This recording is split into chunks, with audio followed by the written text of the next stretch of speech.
24 TR 8100 and 24 CT 786, State of Wisconsin versus Schultz. I'll take appearances, please. Jeff Kroll for the state. And good afternoon, Your Honor. Megan Schultz appears with counsel. Frank J. Parise, also present in court, are her parents. Good afternoon. State compliant with victim rights? We are, Your Honor, and so Right. victim impact statements been entered court. Thank you. All right, this is here again for a plea and sentencing. Are we ready to proceed this time? Judge, yes, I would indicate that pursuant to the agreement, Ms. Schultz will be pleading guilty to the single count in the complaint. At the time of sentencing, the state will be making no specific recommendation as applies to the jail time. However, they will be recommending, and I don't have it in front of me, but it's in the plea form. I think it's $1,000-something fine. And It's $1,019.50. That Yes. sound right? yes, All right. and then the revocation period, and then also dismissing the TR. Is that your understanding, Ms. Schultz? Yes. All right. I know we did this before, but I have a series of questions to ask you. If at any time you can't understand me, have questions of your own, or can't hear me, please interrupt me and let me know, all right? Okay. All right, thank you. You're 36 years old and have more than 12 years of schooling, is that correct? Yes. Fair to say you read and write the English language pretty well? Yes. Did you review the plea questionnaire waiver of rights with your attorney and fully understand it? Yes. Is the information in it true and accurate to the best of your knowledge? Yes. Did you also go over the elements for operating while intoxicated with minors in the vehicle? Yes. All right. Plea questionnaire indicates you wish to change your plea to that of guilty to that charge. Is that your understanding? Yes. Do you understand that if the court accepts a guilty plea from you, you will be found guilty? Yes. Do you understand that a guilty plea waives all non-jurisdictional defects and defenses, including constitutional claims? Yes. Do you understand you're giving up your right to a trial in this matter? Yes. Do you understand that by entering a plea here today, you're waiving your right to remain silent and to testifying on your own behalf? Yes. Do you understand that the state has the burden of proving each and every element of the charges in the complaint? Yes. Do you understand that that burden is beyond a reasonable doubt, which is the highest burden in our court system? Yes. Do you understand the elements that the state must prove are that you drove or operated a motor vehicle on a highway, and that you were under the influence of an intoxicant at the time that you drove or operated that vehicle, Yes. and that there was minor passengers under the age of 16 in that vehicle? Yes. All right. And while there may or may not be a recommendation promised here by the state, this court is not bound to follow any recommendation made by any party and can sentence you up to the maximum penalties in the complaint. Do you understand that? Yes. Do you understand the penalties are a fine of $350 to $1,100 and imprisonment of not less than 5 days nor more than 6 months? Yes.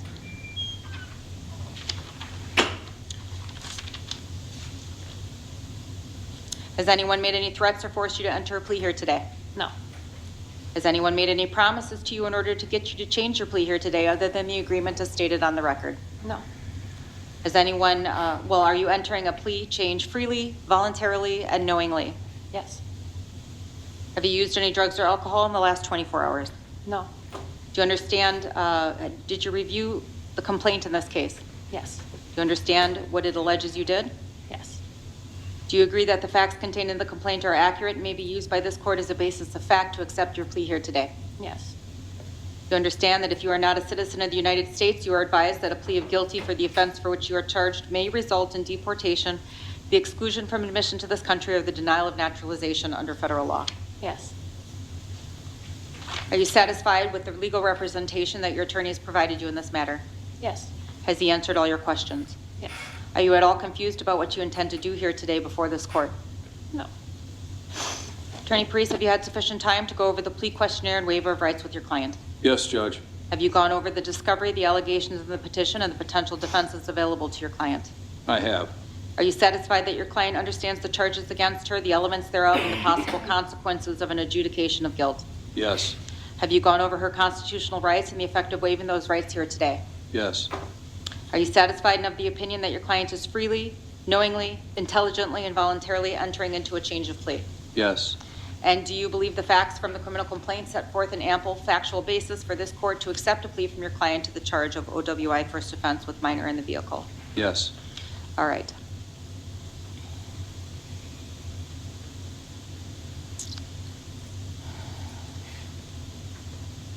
Ms. Schultz, the complaint alleges in count 1 that on November 17th, 2024, in the city of Kenosha, Kenosha County, Wisconsin, you did operate a motor vehicle while under the influence of an intoxicant and committed this offense with minor children and under the age of 16 as passengers in the vehicle, contrary to Wisconsin state law. How do you plead? Guilty. Thank you. All right. I've reviewed the contents of the court file and find there is a factual basis for the plea. Court does accept the plea from the defendant, finds her guilty, and orders that a judgment of conviction be entered consistent with count 1 in the complaint. Court is satisfied the defendant has freely, knowingly, intelligently, and voluntarily entered into their plea of guilty, and the court will accept that plea. As to sentencing, state. Thank you, Your Honor. Per the recommendation and the agreement of the parties, state's recommending jail but staying silent on the amount and defer to the court's discretion. However, we will be requesting a 12-month IID order, 12-month driver's license revocation, and a $1,019.50 fine. There's just a few things that the state would want the court to keep in mind here in proceeding to sentencing today. I will, of course, note the defendant has no prior record. I don't think there's any allegations thereof of that. And I know that the victim in this case had filed a victim impact statement with the court talking about restitution that had not been paid. Since that has been filed, I understand that the defendant has made payments for restitution and provided that in its entirety, just so the court was aware of that. Otherwise, I would just like to have the court review and understand some of the allegations in the probable cause statement, including that the defendant tipped over her vehicle while driving intoxicated. BAC came back in this case for an amount of .218, and she had been driving the vehicle with her 2 minor children in the car, including a 6-year-old and an 8-year-old, before crashing into a parked car on the side of the road. I understand that the children were checked out by Kenosha Fire Department and they were deemed fine on scene. No injuries were suffered. However, driving with a .218 blood alcohol content with 2 children in the car and then the crash result in the vehicle tipping over, it is miraculous that nobody actually was hurt. And I think the victim impact statement is accurate to note that it was only by grace of God that this didn't turn out any worse than it did. It could have been a car coming from oncoming traffic, but in this case, the defendant did strike a parked car. Otherwise, I would just note that while the defendant was forthright about the number of drinks that she had consumed when talking to officers, I would note that eventually the defendant stopped answering questions and did refuse a PBT understand at the time. Otherwise, I have nothing further to add and defer to the court. Thank you. All right, Attorney Parise.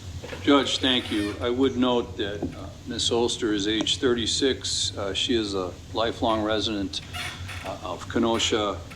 Her parents are present, and honestly, she comes from great stock in that sense. I've known her parents probably since high school, maybe even longer, and they are, as the axiom is, pillars of the community. Ms. Olster herself does have and continues to have a career in figure skating. She coaches, she coaches young people and is very highly thought of. As you can read from the letters, they think very highly of her, are not making excuses for her behavior here, but understand and believe that she is committed to better herself and to be accountable for her actions, which also explains her guilty plea here today. I would note, Judge, she has absolutely no prior incidences of anything, including alcohol-related or any other incidences of any kind in her 36 years. I would note, too, Judge, that the damages that were talked about, we actually were requested very early on. The police report was incorrect when it said she had no insurance. She was fully insured. And in fact, when we were notified that there might be a problem from the DA's office, we immediately provided all of the insurance information so that the complaining witnesses could be made whole. I would note that she has been bond compliant now for almost a year and has not only been bond compliant but also completed treatment and counseling. One of the things that struck me, knowing her and knowing her career and her history and how other people think about her, what was happening in your life? I mean, why are we here? And the only explanation, and it wasn't even an excuse, is I let alcohol get the best of me. I just recently was going through a divorce. And she'd been a couple of months removed from that divorce, and apparently she let the stresses of life get the best of her. Again, she's never made that as an excuse. It was just my prompting, asking that question. It was important to know, and I think it's an explanation at least, but not an excuse. With that said, Judge, certainly she would like to keep her employment. We are asking the court to consider that. Also consider Huber and ELM would be appropriate here. She does provide for her children. I would note that we are asking for a report date in this case of October 25th, which isn't this Saturday, but would be the following Saturday. That does fit in with work scheduling as far as her being able to organize things in that regard. As relates to jail credit, Judge, she did spend 1 day in jail, so we're asking for that credit as well. Thank you.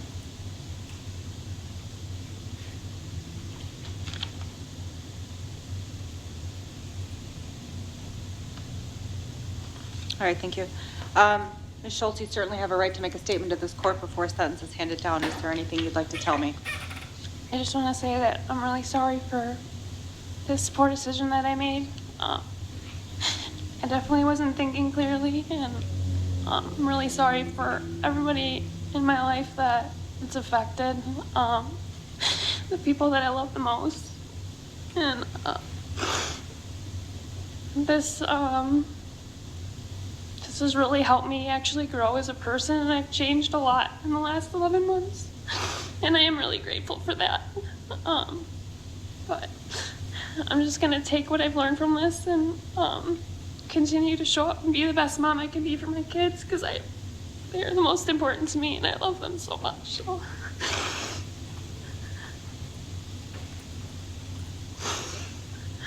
Thank you.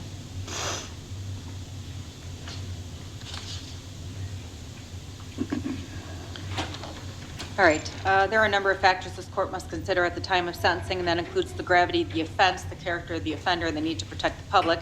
Certainly all those factors overlap one another here today for you, ma'am, as they do for everyone who comes before this court. Also, the court is mandated to impose the least restrictive sentence necessary in order to achieve the goals of sentencing.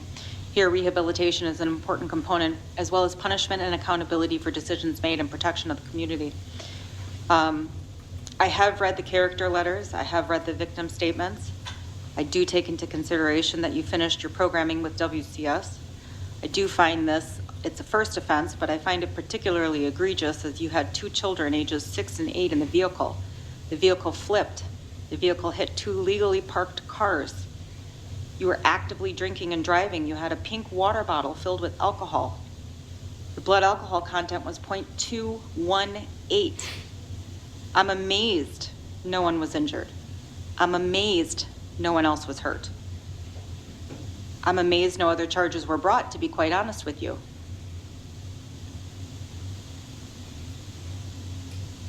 I think you probably recognize, and I hope you recognize, you have a drinking problem, and alcohol is probably not the best choice for you in the future. You clearly make terrible choices when you drink. And 2 of the most precious people in your life were in that vehicle, and you're supposed to protect them. And you drank and drove.